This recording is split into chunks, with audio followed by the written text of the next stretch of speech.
What's the best way to automate nutrient delivery? How can you avoid overheating issues in your hydroponic setup? Let's see how I did. It looks like my cat has his own plans for this empty tank. He moved in before I even started. But the real issue wasn't the cat, it was my old setup.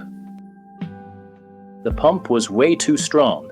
Maintenance was a nightmare and the water kept overheating in summer. My first build did its job, but not quite as I wanted. Can you find all of the hacks I've made to the tank? I'm Hansa.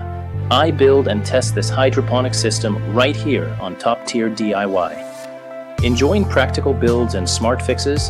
Then hit subscribe and stay tuned for more videos. The new tank holds around 80 liters and is based on a standard 60 x 40 x 40 centimeter crate.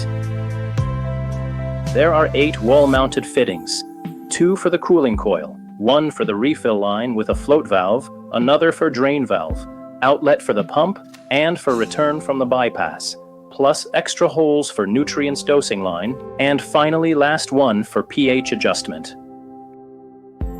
I marked and drilled all 8 holes for the fittings, exactly where they need to be for all of the installed components.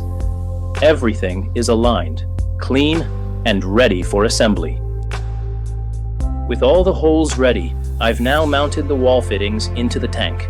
Each one needs to sit tight, sealed, and aligned properly. No room for mistakes here.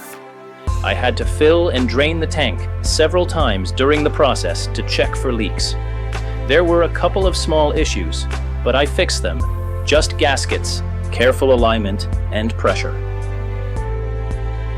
Next, I mounted 2 separate boxes on the side of the tank.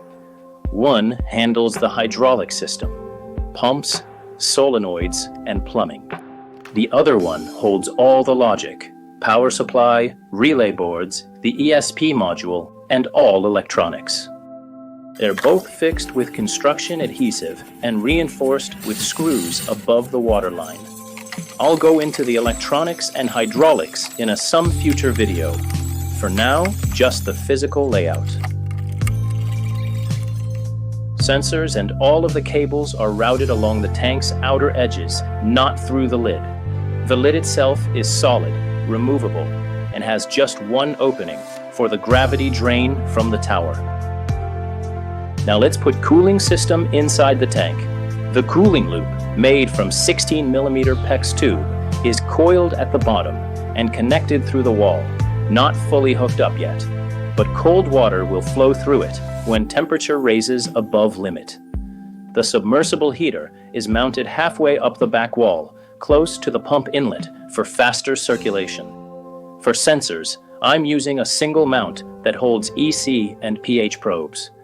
I am not fully satisfied with this sensor box. I think I'll upgrade it later. I still keep thinking about what else I could add or upgrade to this system. What would you change or improve? Drop it down in the comments. I'd love to push this build as far as it can go. What can I say? I'm a bit of a perfectionist. So that's the build. The tank is fully assembled, upgraded, and ready to field testing. But the real magic happens in the next step: wiring, calibration, and control logic. I'll be testing the temperature management, nutrient dosing, and sensor readings in action. If you want to see how it performs under real conditions, stay tuned. That's coming next.